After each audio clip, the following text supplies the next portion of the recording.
Number 4 पहिला question आहे difference between supervised learning आणि अनसुपरवाइज्ड लर्निंग. तर हे दोन्ही पण जे आहेत ते मशीन लर्निंगचे टाईप्स आहेत.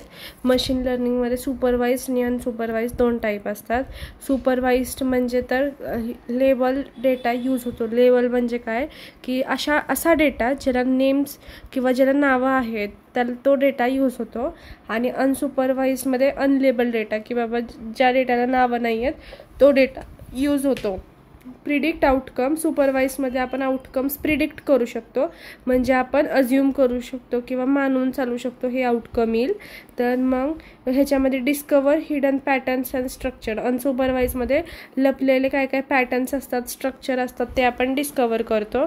सुपरवाइज्ड हे लेस कॉम्प्लेक्स असतं, अनसुपरवाइज्ड मोर कॉम्प्लेक्स असतं. ह्याचे टाईप आहे क्लासिफिकेशन रिग्रेशन, ह्याचा टाईप आहे क्लस्टर आणि association. Okay. Model can be tested and evaluated using label test data. ह्याचे जे मॉडेल्स आहेत मॉडेल्स म्हणजे काय तर सॉफ्टवेअर मॉडेल्स क्रिएट केलेले आहेत मशीन लर्निंगच्या प्रोसेसनी, तर त्याच्यासाठी यूज होणार. मग मॉडेल ह्याची टेस्ट केले जातात लेबल टेस्ट डेटाने. आणि ह्याचे model cannot be tested as there is no label data. ह्याची टेस्ट करू शकत नाही कारण ह्याच्यामध्ये लेबल डेटा नसतोच अनसुपरवाइजमध्ये. म्हणून आउटपुट स्पेसिफिक प्रिडिक्शन. ह्याचं आउटपुट सुपरवाइजचं सगळं प्रिडिक्शनवरती अवलंबून असतं, म्हणजे अज्युम करणे किंवा मानून चालणे ह्या गोष्टीवरती अवलंबून असतं. आणि अनसुपरवाइजमध्ये आउटपुट जे आहे ते क्लस्टर किंवा कंप्रेस डेटा.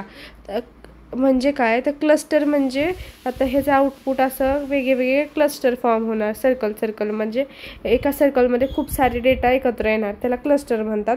आणि कंप्रेस डेटा म्हणजे काय तर असं कंप्रेस एखादं छोटंसं सगळं एकदम असं कंप्रेस करून एका जागेवर आणलं त्याला कंप्रेस म्हणतात. मग algorithm use here are linear and logistic regression. यात जे अल्गोरिदम यूज होतात ते लिनियर आहेत आणि लॉजिस्टिक आहेत. यात अल्गोरिदम जे यूज होतात ते के मीन्स क्लस्टरवर आधारित आहेत किंवा हेरार्चिकल क्लस्टरवर आहेत. हे दोन के मीन्स आपण पाहणार आहे आता. इव्हॅल्युएशन डन ऑन ह्याचं जे इव्हॅल्युएशन आहे ते ॲक्युरसी, प्रिसिजन आणि रिकॉलवर होतं. ह्याचं इव्हॅल्युएशन क्लस्टरिंगवर होतं. हे मेन डिफरन्स येतं. We know output. ह्याच्यामध्ये आपल्याला आउटपुट माहिती असतं. ह्याच्यामध्ये इन्क्लूड ओनली इनपुट. ह्याच्यात आपल्याला फक्त इनपुट आपल्याला माहिती असतं. ह्याचं एक्झाम्पल आहे की स्पॅम डिटेक्शन. जसं ईमेल आय डी येतं, ईमेल आय डीवरती स्पॅम मेल्स येतात, तर ते स्पॅम आहे का नाही किंवा ते डिटेक्ट करण्याला यूज होतं सुपरवाइज्ड. अनसुपरवाइज्ड अनालिसिस करणे, तर मग मार्केटिंग ॲनालिसिस किंवा कसलंही ॲनालिसिस करायला यूज होतात. मग आता क्वेश्चन 2 आहे ओव्हरफिटिंग म्हणजे काय आणि अंडरफिटिंग म्हणजे काय आणि काय वेज आहेत त्याला मिटिगेट करण्यासाठी. मिटिगेट म्हणजे आता आपण ह्याच्यात सॉफ्टवेअरमध्ये हा शब्द किती बघितला आहे मिटिगेट म्हणजे काय ते ट्रान्सफॉर्म करण्यासाठी किंवा इकडून तिकडं चेंज करण्यासाठी. मग ओव्हरफिटिंग मशीन लर्निंग म्हणजे काय तर ओव्हरफिटिंगचं डेफिनेशन इथे पहिल्यांदा लिहिली आहे. डेफिनेशन आहे when model learn too much from training data. जेव्हा मॉडेल सॉफ्टवेअर मॉडेल जो असेल किंवा जो मशीन लर्निंगने क्रिएट केलेला मॉडेल आहे, सपोज हा बॉक्स आपण मॉडेल म्हणू, तर ह्या काय ते when model learns too much, हा मॉडेल जेव्हा लर्न करतो खूप जास्त information from training data. Training म्हणजे जो फक्त ट्रेनिंग पुरता आलेला डेटा आहे त्याच्याकडनं, including details that don't matter. अशा पण डिटेल्स लर्न करतो की ज्या माहिती नाही पाहिजेत किंवा एक्स्ट्राच्या आहेत. अँड लाईक आउटलायर्स ज्या इम्पॉर्टंट नाही आहेत पण आहेत, अशा गोष्टी पण त्या डेटाला मॉडेलला कळतात. त्याला आपण ओव्हरफिटिंग म्हणतो, म्हणजे जास्तीच्या गोष्टी माहीत असणे इज ओव्हरफिटिंग. नंतर रिझन फॉर ओव्हरफिटिंग होण्याचं रिझन काय काय तर हाय व्हॅरियन्स आहे, लो बायस आहे, model is too complex, model खूप कॉम्प्लेक्स आहे, साईज आणि training data, size of training डेटामुळे ते हे होतं. आता वे टू मिटिगेट ओव्हरफिटिंग. आता मिटिगेटवर क्वेश्चन विचारला आहे ना, मग वे काय आहेत ओव्हरफिटिंग हे चेंज करायच्या. तर more data, increase the size of training data, म्हणजे जास्त डेटा घेऊन आपण त्याच्यावरती हे स्टडी केला पाहिजे. म्हणून taking more data is important. Increase size, त्या ट्रेनिंग डेटा सेटची साईज वाढवायची हेल्प करतं मॉडेलला जनरलाइज करायला बेटर. म्हणजे आउटपुट जनरलाइज म्हणजे काय तर फायनल आउटपुट द्यायला हेल्प करतं. क्रॉस व्हॅलिडेशन व्हॅलिडेशन म्हणजे यूज टेक्निकल के फोल्ड आता सांगितलं की आता एक हा पेज आहे, ह्याला डिवाइड केलं आहे, ह्याचे वेगळे फोल्ड्स पडू शकतात. मग K fold to ensure consist performance of model. मग ह्याच्यामध्ये जो परफॉर्मन्स ऑफ मॉडेल आहे तो डिटेक्ट करायला क्रॉस व्हॅलिडेशन यूज करायचं. हे 3 टेक्निक्स लिहिणं खूप IMP आहे. म्हणजे आता आधी आपण काय केलं की ओव्हरफिटिंगची डेफिनेशन लिहिली, डेफिनेशन लिहून रिझन लिहिलं का ओव्हरफिट होतं, मग वेज लिहिल्या मिटिगेट करायला. हे झालं आपला फर्स्ट पार्ट. ओके. आणि ह्याच्यामध्येच रेग्युलायझेशन पण आहे, म्हणजे ॲड करतं पेनल्टीसाठी. पेनल्टी माहीतच असेल की मग ॲड करतं पेनल्टीला लॉस फंक्शनमध्ये.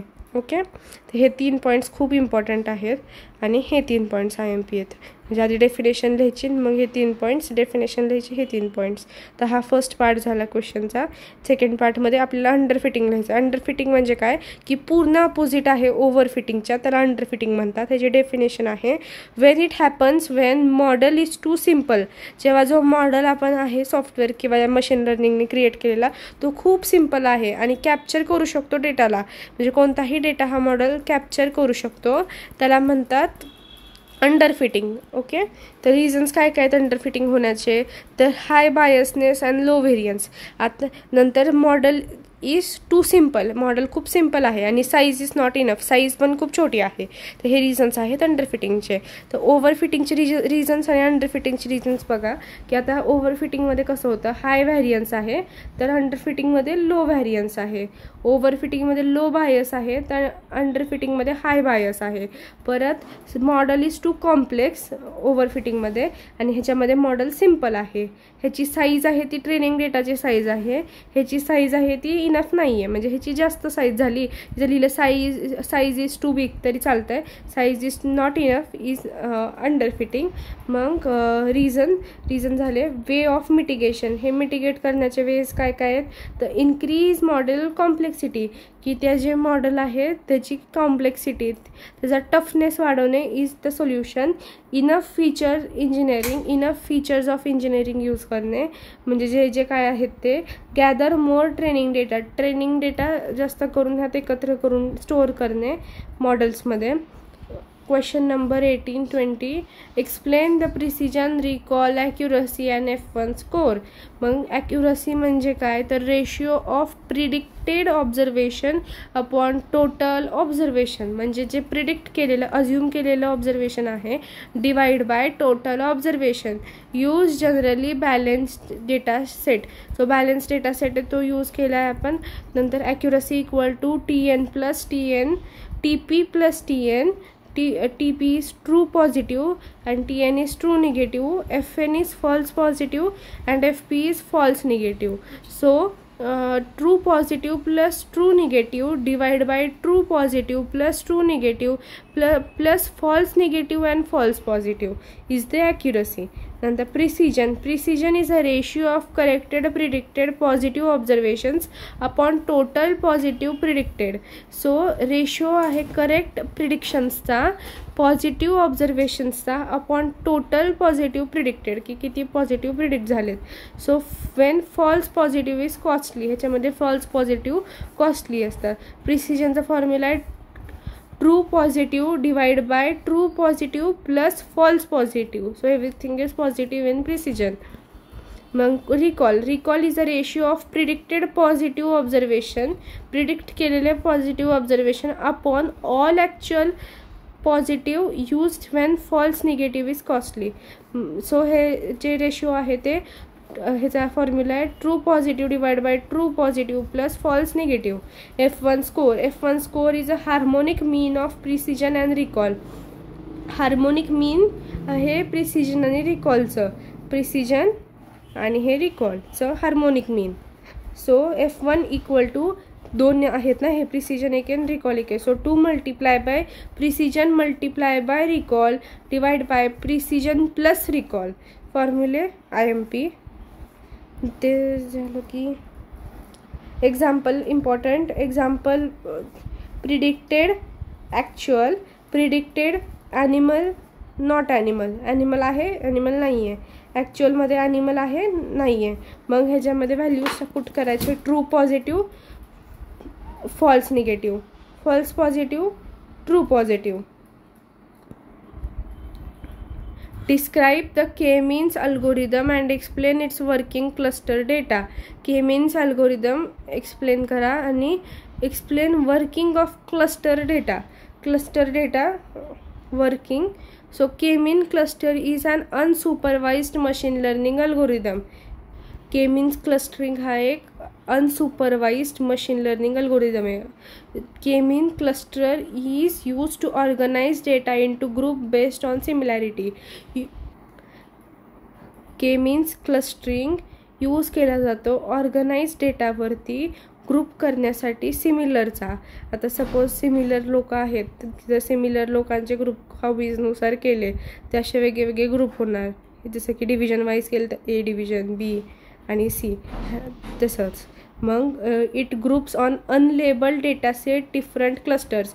हे वर्क करतं अनलेबल्ड डेटा सेटवर डिफरंट क्लस्टर्सच्या.